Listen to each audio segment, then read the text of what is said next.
vamos a ver lo que es la hipertensión arterial y las placas de ateroma, la ateromatosis. Bueno, la hipertensión arterial básicamente es el aumento de la presión sistémica por encima de 140-190 milímetros de mercurio. Hay muchos valores que van a ir estudiando a medida que vayan cursando las distintas materias de medicina interna, en los cuales van a ver que hay otras clasificaciones, pero lo más importante es este valor, es un buen puntapié inicial para tener. Y también tienen que saber que cuando hablamos de hipertensión arterial, generalmente nos referimos a la circulación sistémica. Estamos hablando de hipertensión a nivel de los miembros, a nivel de los órganos. Cuando hablamos de la circulación menor, la circulación pulmonar, nos referimos a ella como hipertensión, ya no arterial, sino hipertensión pulmonar,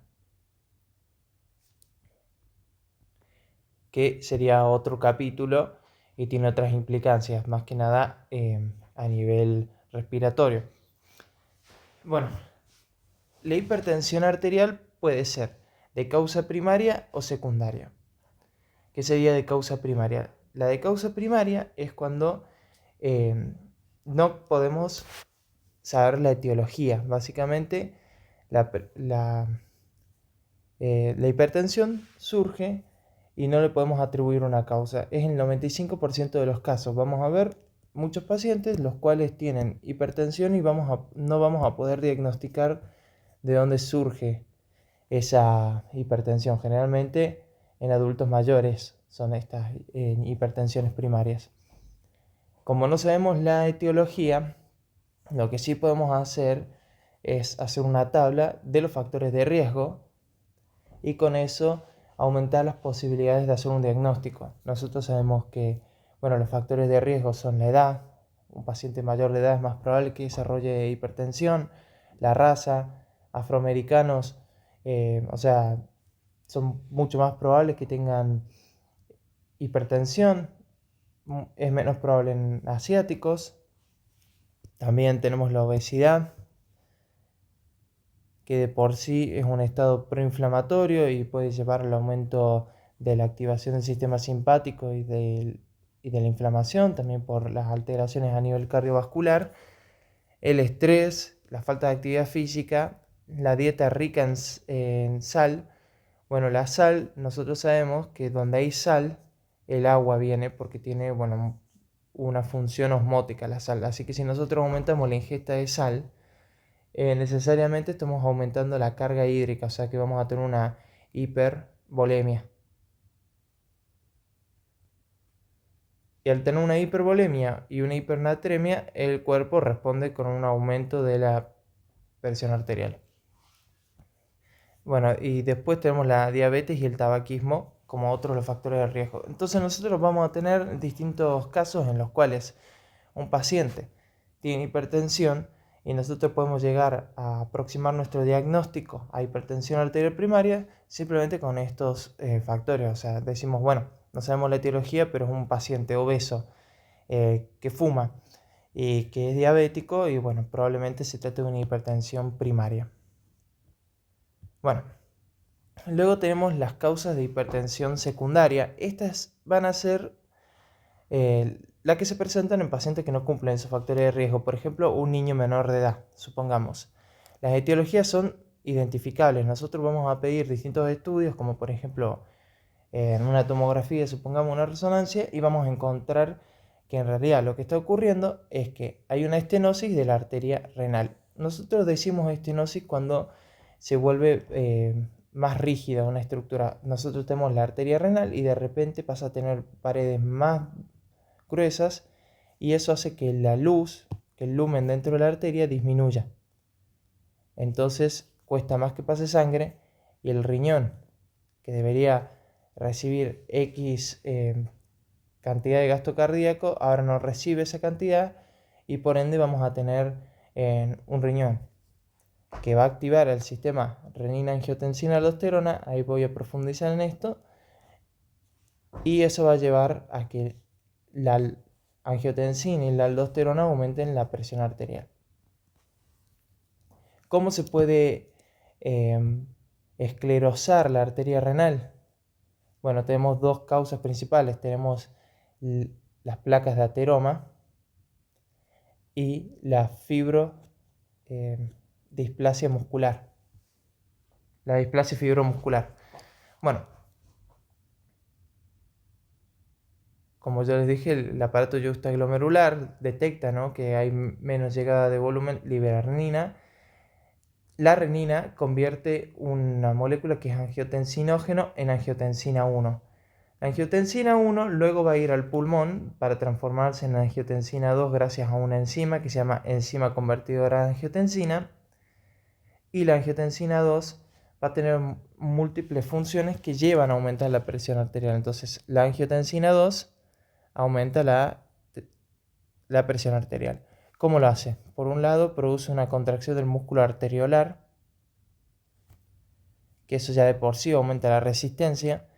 Por otro lado, aumenta la liberación de aldosterona, la cual aumenta la reabsorción de sodio y, bueno, aumenta la expulsión de potasio. Y al absorber sodio, recuerden lo que yo les digo, donde va el sodio va también el agua, va también el H2O.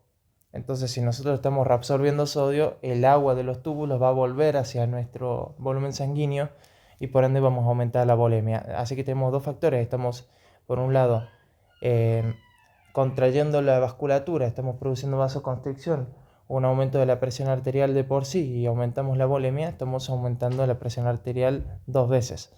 Después, otra cuestión es que aumenta la actividad del sistema nervioso simpático, de por sí la angiotensina 2. Bueno, una cuestión importante es que en estos pacientes con hipertensión secundaria encontramos un aumento de renina, así que nosotros podemos decir, bueno, acá lo que está ocurriendo es que hay un riñón afectado, el cual está activando su sistema renina-angiotensina-aldosterona.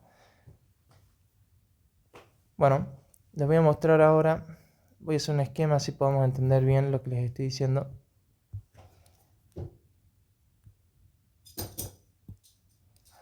Bueno, entonces, imaginemos que esto es un corazón, no sé que también esté dibujado. Vamos a hacerlo bien. Bueno, imaginémonos que esto es un corazón, que esto sería el ápex del corazón. Esto sería el ventrículo izquierdo. Del ventrículo izquierdo surge la aorta. Y la aorta llega a un punto en el que se transforma en aorta abdominal cuando pasa el diafragma. Y la aorta abdominal luego se divide, sabemos, en arteria ilíaca primitiva izquierda y derecha. Pero antes nos va a originar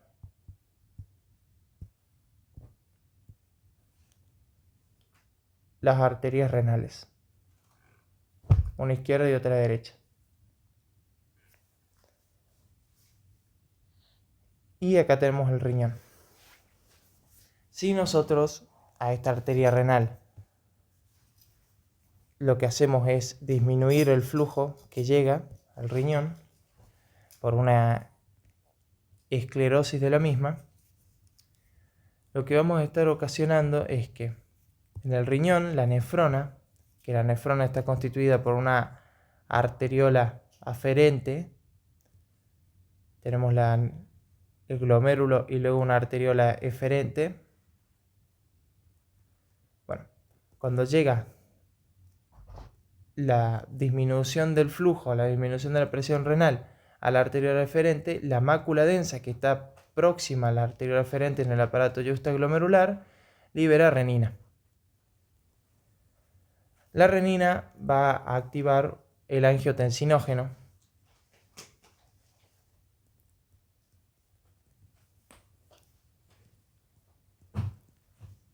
y lo va a transformar en angiotensina 1. Angiotensina 1 pasa a circulación y va a tener que encontrar a los pulmones. Recordemos, los pulmones forman parte de la circulación menor y en los capilares pulmonares si se entiende más o menos mi esquema, en los capilares pulmonares vas a encontrar la enzima convertidora de angiotensina, que transforma angiotensina 1 y lo transforma en angiotensina 2, que sería un compuesto que tiene muchas más funciones que la angiotensina 1. Es más relevante. ¿Qué hace la angiotensina 1? Por un lado va a ir hacia la vasculatura periférica y va a hacer que se contraigan las arterias, va a hacer que aumente el tono simpático. Aumenta el sistema nervioso simpático. También la angiotensina 2 no se va a quedar sola, sino que va a llamar a la aldosterona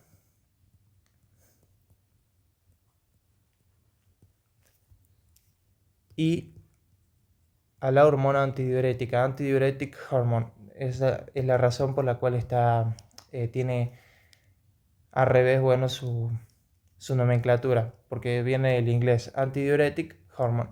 Bueno, la hormona antidiurética lo que va a hacer es evitar la diuresis, va a evitar que orinemos, por lo tanto va a aumentar el volumen, aumenta el volumen. La aldosterona, por su lado, lo que hace es evitar la expulsión de sodio, va a hacer que aumente el sodio. ¿Cómo lo va a hacer? Bueno, va a ir hacia el riñón. En el riñón va a ver que el glomérulo tiene el túbulo contorneado proximal, el ACGL, el túbulo contorneado distal, etcétera, etcétera.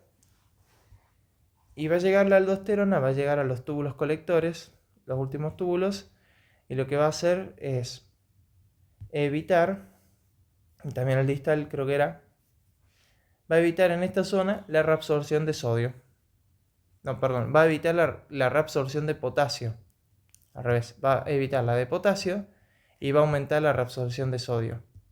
Entonces nuestro cuerpo va a estar ingresando nuevamente más sodio. ¿Y recuerdan quién venía con el sodio? Bueno, el agua. Entonces estamos por un lado aumentando la volemia por la angiotensina en sí, por la aldosterona también, y también estamos aumentando en última instancia la hipertensión arterial. Entonces esta sería la causa por la que se desarrolla hipertensión arterial. Nosotros solemos evitar toda esta cascada, se lo explico, no lo tienen que saber, pero se lo explico rápidamente, con un fármaco que van a entender muy bien, que se denomina enalapril, tiene otros nombres, todos terminados en pril, que el enalapril, si buscan la definición de ese fármaco, es un inhibidor de la enzima convertidora de angiotensina, le dicen IECA. Así que pueden saber que si afectamos a este último paso, no formamos angiotensina, por lo tanto no tenemos aumento de la presión arterial. Los pacientes con hipertensión arterial se les suele dar enalapril. ¿Qué ocurre? Que hay veces que produce tos y también produce angiodema, por lo que se le da otro fármaco que son ARA2. Que los ARA2 son unos receptores que hay a nivel renal y a nivel de toda la vasculatura, que son los receptores de angiotensina 1. Esos son los ARA2, que serían antagonistas del receptor de angiotensina. Nuevamente estos fármacos, se los digo nomás al paso para comentarles que esa es la terapéutica que hacemos con pacientes que tienen hipertensión arterial y no sabemos cómo tratar. Bueno, sí sabemos cómo tratarla con lo que les dije. No podemos tratar la causa subyacente. Bueno, ocurre que la hipertensión arterial la podemos dividir en benigna y maligna. Vamos a decir que es benigna cuando se mantiene dentro de unos parámetros normales, va a producir un daño siliente de los órganos, pero no va a ser una urgencia médica. A lo largo de los años, se van a ir afectando los distintos territorios capilares. Y vamos a tener pacientes que van a tener, cardiopatías, distintas alteraciones a nivel de la retina, alteraciones a nivel renal, pero que va a llevar años en que eso se instale. Es clínicamente silenciosa, la benigna. Tenemos por otro lado la maligna, en la cual tenemos una hipertensión arterial, la cual ya no es 140/90, sino que tenemos 120/80. Fíjense que la diastólica está al mismo nivel que la sistólica en un paciente normal, en un paciente que no está hipertenso. Entonces estamos frente a un paciente que no es muy común, es el 5% de los casos, el cual tiene que ser atendido de inmediato porque se va a producir una insuficiencia renal aguda. Recordemos, yo les había dicho, un paciente con hipertensión arterial a lo largo de los años, ya van a ver por qué, por una arteriolosclerosis, que es el siguiente tópico de esta clase, va a ir desarrollando una alteración a nivel renal. En este caso tenemos una insuficiencia renal aguda. ¿Por qué? Porque de repente estamos afectando al riñón. Tenemos cefaleas. Acuérdense que el cerebro va a ser el primero en quejarse. Y papiledema, no sé si están al tanto de este término. Nosotros en la retina, en el ojo globo ocular, tenemos una capa que es la capa más interna, que es la retina, la capa neurosensorial. La retina, si nosotros la viésemos de frente en un fondo de ojo, vamos a ver que tiene una zona que es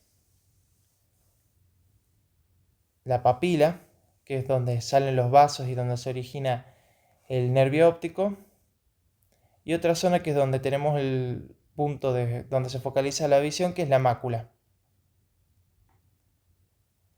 Bueno, si se produce un papiledema es que hay un aumento de la presión y se produce un edema a este nivel, a nivel del disco óptico o de la papila. Entonces, si lo viésemos de costado, generalmente sería una excavación. El papiledema está de forma convexa. Tendría que ser de forma cóncava y está de forma convexa. Y eso nos indica que hay un aumento de la presión,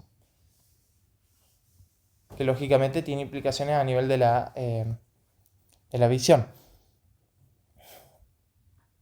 Algo importante es que la hipertensión arterial puede ser una hipertensión arterial benigna.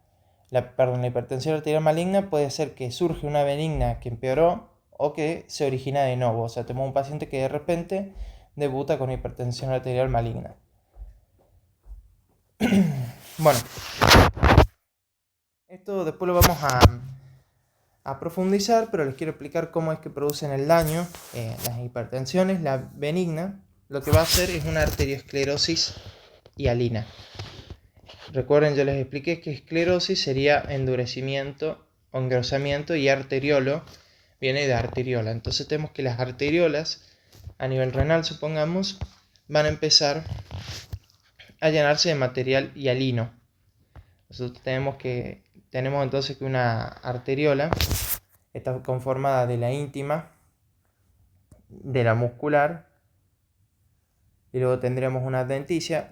Bueno, imagínense que la capa media, por dos cuestiones, pueden ser porque la íntima tiene un aumento de la presión, o porque tenemos un paciente con diabetes en donde se produce una glicosilación no enzimática. Debido a eso aumenta la permeabilidad hacia proteínas, entonces van a ingresar proteínas a la capa media, a la capa muscular, y al aumentar el nivel de proteínas, las proteínas se van a ver como hialinas. Van a ser material hialino. ¿Por qué son material hialino? Porque se tiñen con hematoxilina. No, con eosina, perdón. Se tiñen con eosina, se ven de color rosa. Y van a aumentar el grosor, esta extravasación de proteínas de la capa muscular. Y eso aumenta, lógicamente, disminuye el lumen. Y es lo que ocasiona daño a nivel distal de esta arteriola. Es lo que va a terminar desarrollando una esclerosis a nivel renal. Después vamos a tener otro tipo de daño que sería en la hipertensión maligna, en la cual, como se instala de repente un aumento de la presión muy fuerte, la capa media lo que va a hacer es contraerse y va a empezar a formar distintos estratos, como si fuese una cebolla, como si fuesen las catáfilas de una cebolla. Eso disminuye mucho más el lumen, pasa mucha menos luz a ese nivel y nos va a instalar de repente una insuficiencia renal, que sería aguda. Insuficiencia renal es cuando el riñón no puede filtrar bien la sangre. Bueno, vamos a hablar entonces de la arteriosclerosis, que seguramente les pase como a mí cuando estudié este tema, que está la arteriosclerosis y la arteriolosclerosis. Es importante que sepan la diferencia. Recuerden, arterio es por arteria, y cuando se habla de arteriolo, es decir, así, acá se los escribo, habla de la arteriola. Son muy similares en cuanto a su nomenclatura, pero de un lado estamos hablando de la esclerosis de las arterias y del otro de las arteriolas, que serían el último vaso que tenemos luego de los capilares. Bueno, como les dije, esclerosis sería que se vuelve más dura. Tenemos arterias duras debido a que se engrosa la pared. Hay 3 tipos patológicos, el que les mencioné, la arteriolosclerosis, que ahí vamos a volver a profundizar. Luego tenemos la arteriosclerosis y por último, una que no es importante en la clínica, que sería la esclerosis media calcificada, un segundo, de Monkeberg, que sería un hallazgo más que nada imaginológico, en que no tiene mucha implicancia. La arteriosclerosis es cuando la placa íntima se empieza a obstruir por generalmente una placa de ateroma. O sea, nosotros tenemos que la arteria tiene, como sabemos, un endotelio, una capa íntima, luego tiene una capa muscular y por último una adventicia. Bueno, ocurre que hay una alteración a nivel de la íntima y se empieza a formar una placa. Esta placa está constituida de lípidos, principalmente colesterol, y la denominamos como placa de ateroma.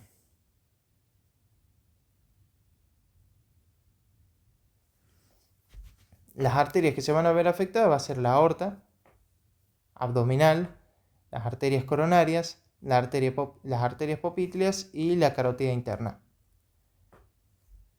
Bueno, nuevamente es una enfermedad de etiología desconocida. No les podemos decir específicamente la fisiopatología de cómo se forma una placa de ateroma. Sí podemos decir que hay distintos factores de riesgo. Por un lado tenemos factores de riesgo modificables, los cuales van a ser hipertensión, por ejemplo. ¿Por qué sería modificable? Porque si tenemos un paciente hipertenso, le podemos dar, como les mencioné, enalapril o ARA2 y disminuir su presión arterial. Entonces es modificable. La hipercolesterolemia, existen distintos fármacos que disminuyen el colesterol. El más importante es el Low Density Lipoprotein. Otro que es importante que sepan, el High Density Lipoprotein, mientras más alto esté es mejor. En cambio, el Low Density Lipoprotein, mientras más alto esté, nos indica que hay más lípidos. El High Density filtra, limpia, así que si está más alto es incluso hasta mejor. Bueno, después tenemos el tabaquismo, lógicamente es un factor modificable, y la diabetes, que se puede tratar. Los no modificables, obviamente no podemos alterarlos, sería la edad. Si somos un paciente añoso, vamos a tener más morbilidad, más desarrollo de estas patologías. El sexo, por más de que pueda cambiar la percepción, el género, no se puede cambiar el sexo. Entonces si uno es un paciente masculino, no tiene el factor que te protege, que sería el estrógeno de las mujeres, y por ende tenemos más inflamación y más probabilidad de desarrollar estas patologías. Y por último, la genética. Si venimos de una familia en la cual todos son hipertensos, todos tienen placa de ateroma y tenemos una hipercolesterolemia familiar, lo más probable es que nosotros también lo desarrollemos. Bueno, esto es un esquema donde podemos ver cómo se forma la placa de ateroma. Básicamente hay un daño endotelial de etiología desconocida. Se le atribuye a hiperlipidemia, hipertensión, al fumar, a las toxinas, a algunos virus, reacciones inmunitarias. En cuestión, no se conoce, etiología desconocida. que lo que hace es que se extravase, ese daño permite que se extravase la low density lipoprotein. Low density lipoprotein se va a empezar a acumular lípidos, colesterol, y el macrófago va a ser señalizado para que ingrese. El macrófago, que en un principio se llama monocito, cuando ingresa al tejido pasa a llamarse macrófago, empieza a agarrar tanto lípido que si nosotros lo vemos en un preparado anatómico parece una esponja, porque tiene tantos artefactos. Recuerden que los lípidos luego se borran del preparado. Tiene tantos artefactos que parece que tiene un montón de espuma adentro. Foam del inglés, que sería esponja, entonces no estoy seguro si es esponja o espuma. Bueno, cuestión, foam cells sería células espumosas, así le decimos en español. Eso va a terminar derivando en que se desarrollen factores de crecimiento que hace que las células musculares lisas de la capa media empiecen a secretar un montón de fibrina, un montón de cuestiones que forman una capa que va a proteger este núcleo lipídico, que va a ir aumentando. Nosotros vamos a tener entonces que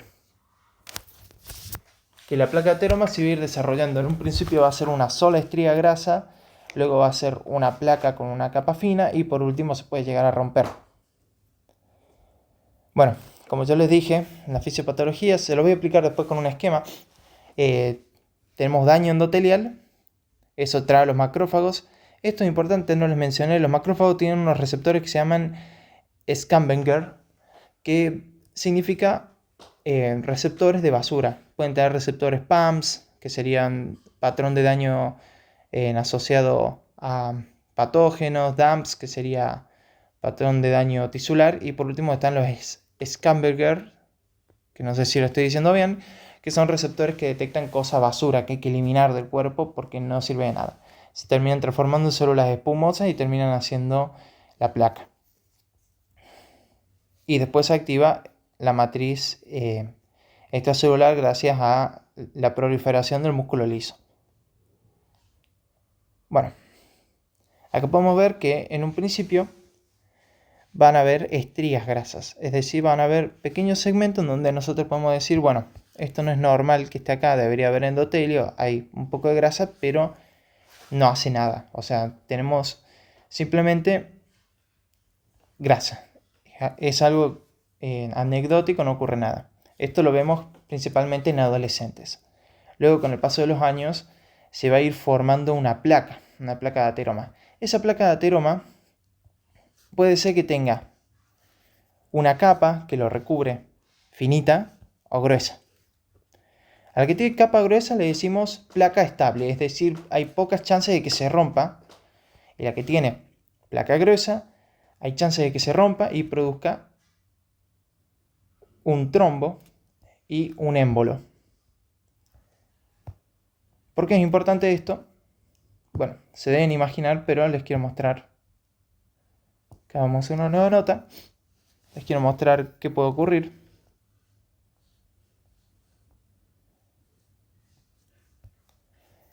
Nosotros habíamos dicho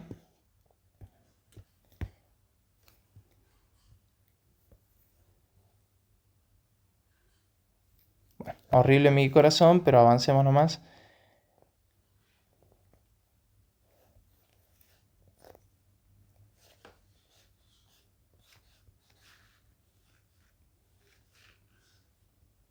Bueno, entonces habíamos mencionado que las placas de ateroma afectan principalmente a las arterias coronarias, que si se acuerdan son las que van a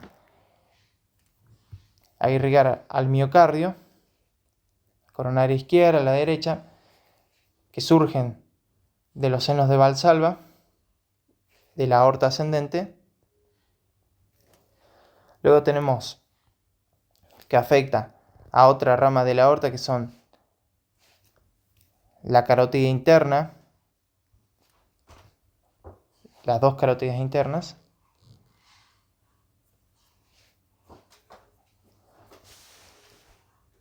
Acá se puede formar una placa. Acá también, ¿no? A nivel cardíaco. Y también habíamos mencionado que afecta a nivel abdominal forma una placa a nivel abdominal, a nivel de la aorta abdominal, y también estas son las arterias ilíacas primitivas. Las arterias ilíacas primitivas, cuando pasan por debajo de la arcada crural, pasan a ser arterias femorales, y esas arterias femorales van a terminar originando las arterias popitlias, interna y externa. Bueno, si se forma, habíamos dicho que se formaba placa a nivel de las arterias popitlias. Si se forma placa a estos niveles, y a estos niveles, vamos a tener distintas presentaciones si es que se rompen.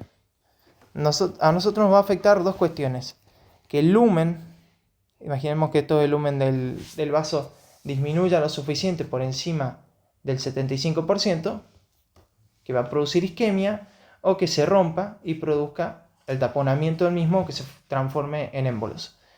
A nivel carotidio, las carótidas, nosotros sabemos que continúan su recorrido, tanto la carótida interna como externa, y la interna más que nada va a formar parte del polígono de Willis, va a irrigar el cerebro.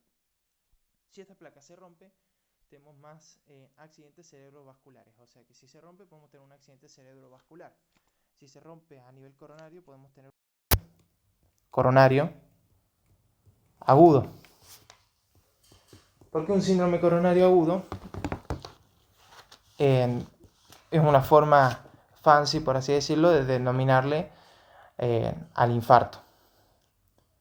En realidad hay una pequeña excepción: el síndrome coronario agudo implica infarto y preinfarto, que ya no se utiliza ese término, pero bueno, el síndrome coronario agudo puede llegar a afectarnos el corazón, no lo irrigamos bien. También a nivel abdominal va a terminar alterando la aorta tanto que va a terminar ocasionando que se dilate y se forme un aneurisma de aorta abdominal.